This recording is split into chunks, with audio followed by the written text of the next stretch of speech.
Okay, so now for day 7, we're going to be using a stencil. Now the stencil that I chose is from Crafter's Workshop, and it's a 12 by 12, and it's not just one pattern. It has different things on the template, so it has arrows, it has words, it has splotches.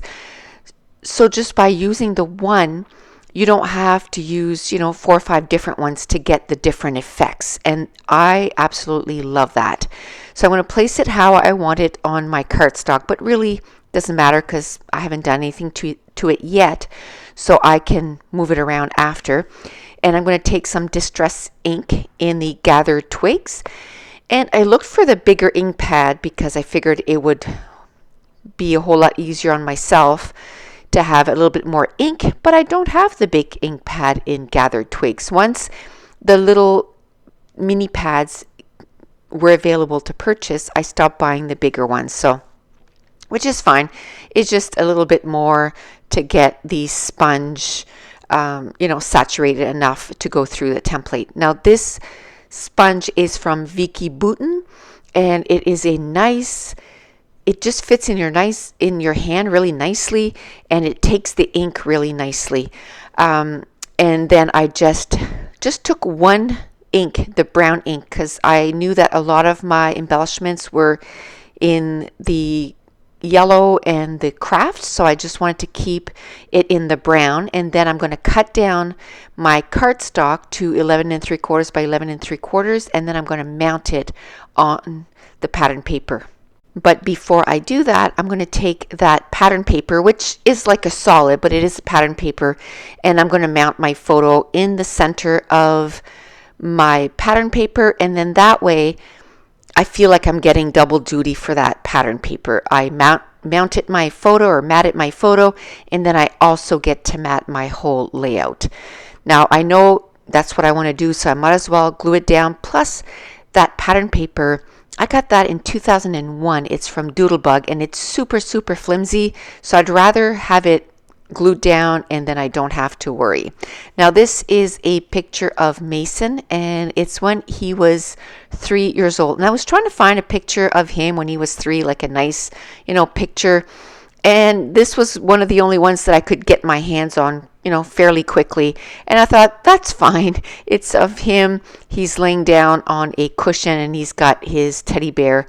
And it has nothing to do about the night that we took that picture, but I'm okay with that. I'm okay with taking pictures that we're taking at a different event and then telling a different story. So when Mason was 3, he was super good at directions, and that's why I wanted to use that template, because it has a lot of arrows. You have arrows going down, or arrowheads going down, an arrow going to the left, more arrowheads, and then you got the 1 2 3 4, which to me, I don't know, kind of reminded me of directions. And I'll talk about how he was super, like, he knew where he was, like, at all times. And it was just so funny to me because he was 3 years old. The story that I tell during, with this page is he was at my mom's place, which is 2 hours from where I am, and they were driving my uncle to another city where they had to go through Moncton, where I live, and then go to where the heart hospital is, which is an hour and a half away from where I am. And so he went through, 3 different cities. So they left where they were in Bathurst, and they came through Moncton, and that's where he lives. And they were driving through the city. I think they were going to eat or something. And all of a sudden, Mason says, "Hey, I live down that street." And my mom was like, "Yeah, okay." And her husband looks at her and says, "Yeah, he does." So he knew exactly where he was. He knew they were in Moncton. He said, "Hey, we're in Moncton now, and I'm going to show you where I live." And he showed them the street. So, and then when I used to, go get him and come to my house, he knew when we were on the road, because it's a long road, when we were on the right road to come to my house. And he was just really conscientious of where he was all the time. And if you ask him, like, where does Mimea live, which is my mom, and he knew way back then, even younger, that she lived in Bathurst and he lived in Moncton, and I lived in Shediac, and then her mother's boyfriend, he would say the city where he lives in. And so I just want to document that. So that's where, I'm going to go with all those arrows. So I'm taking the embellishments that I put with this page kit. There was a couple of tags and a journaling card. And what I did was I cut the top off of each, so then that way I could spread them out between the embellishment clusters. And then I had also a border, and I'm going to cut it up in 3, and I'm going to put it in the 3 clusters.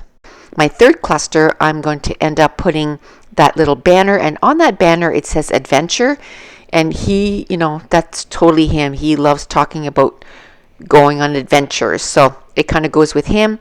There was this little kind of cog, wheel cog, and I thought that was perfect because, you're talking about directions, driving, and all that stuff, so it went well with this page. And the little dinosaur card says, are we there yet? So again, with normally kids asking, are we there yet, and traveling. So when I put this page kit together, I had no idea that I was going to do this page with it. Actually, I had designated another page to do the directions one. But when I knew that I wanted to use the stencil, when I looked at that page kit, it was too dark and I wouldn't be able to make the stencil pop as much as I wanted it to. So I decided to go with another page kit, and when I started looking through, I was like, hey, this is perfect. There's quite a few things in there about, kind of directions and that kind of stuff, and, traveling. So let's talk a little bit about stencils. Out there in the scrapbooking world, there's all kinds of stencils. There is stencils that are 12 by 12, some that are 6 by 6, and there's 9 by 12, I think. There's 3 by 4, there's the Tim Holtz ones, and they have different textures on them. There's some that have like landscapes and cameras. So there is so many possibilities of what you can do. You can, use ink to, like I did this time, to put through it. Now, if you were doing more of a mixed media layout, then you could use gesso, modeling paste. The possibilities are limitless almost. But I like using it kind of simple like this, just with a little bit of ink. It adds so much texture to the background. It looks like I did a whole bunch of work when in reality, it only took me a few seconds to get that background. Now, for the questions of the day, question number 1, do you use stencils on your regular layout, or if you do use them, is it more like for mixed media layouts or projects? And if you do have stencils, how do you store them? And for me, I use it. I've done a few mixed media layouts in my time, quite a few, but I like to use them the most like this, just so that they do add some texture to the background. And how do I store my stencils? I have some iris containers that I have my 6 by 6 inch stencils in one and my 12 by 12 in the other. And the other question is, how many times a month do you scrapbook? Now for me, I'm in my scrapbook room every day of the month. Now I don't scrapbook every day. I would say that I scrapbook at least 15 to 20 times a month. That would be on a regular month. Now to finish off this layout, I'm going to do my journaling, and then I make sure to add how old he was and the date. I'm going to use some stickers and put the date on that banner.